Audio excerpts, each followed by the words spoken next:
केन्दुझर जिला बांसपाड़ा ब्लॉक अंतर्गत तरमाकांत ओटीपीएल चार खूब सुनाम थिला। राज्य देश तथा देश बाहर एठाकर चा को बहुत पसंद करुले। जापान, फ्रांस, जर्मनी, लंडन, युक्तराष्ट्र अमेरिका, रशिया, कनाडा भली देश में बेस ना करिथिला ई चा। केन्दुझर जिलार दार्जिलिंग भावे परिगणित होउथुवा बांसपाड़ा ब्लॉक अंतर्गत जुआंग भूया तरमाकांत जंगल में होइथिबा चा बगीचा उजुड़ी टांगरा भूईरे परिणत हो जाइछि।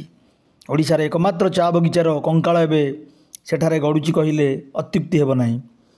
1982 मसीह ओडिशा सरकार इपिकल संस्था और कोलकातार शिल्पपति बसंत कुमार दुबे मिलित सहयोग में ओटीपीएल नाम चा बगीचा आरंभ होता। एथिपाई 2 कोटी 24 लाख टंका से समय यूनाइटेड बैंक ऑफ इंडिया ऋण करा जाइथिला।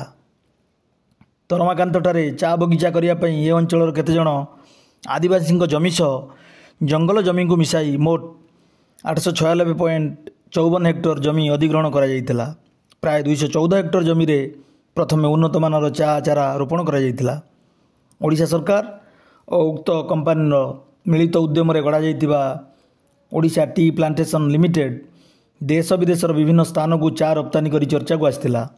1983 मसीह एठारे कारबार आरंभ हो 2002 मसीहा बेलू व्यवसाय सफलतार शीर्ष छुई पारिथिला।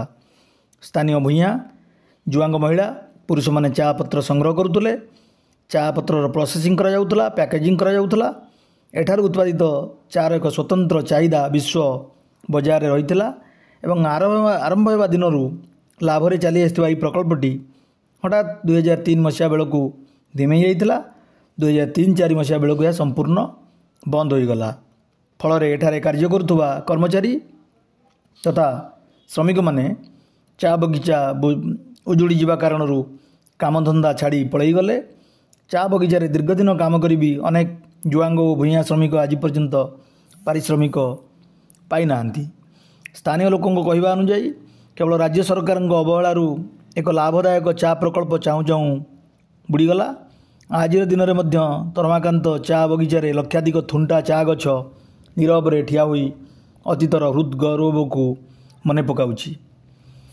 अनेक दरखास्त दाबीपत्र राज्य सरकार को स्थानीय आदिवासी द्वारा बारंबार दिया सत्वे भी सरकार पक्षरु कौनसी पदक्षेप निया जाइनि बोली स्थानीय जनसाधारण माने प्रकाश करिसेंती। ब्यूरो रिपोर्ट पर्यवेक्षक ओडिशा।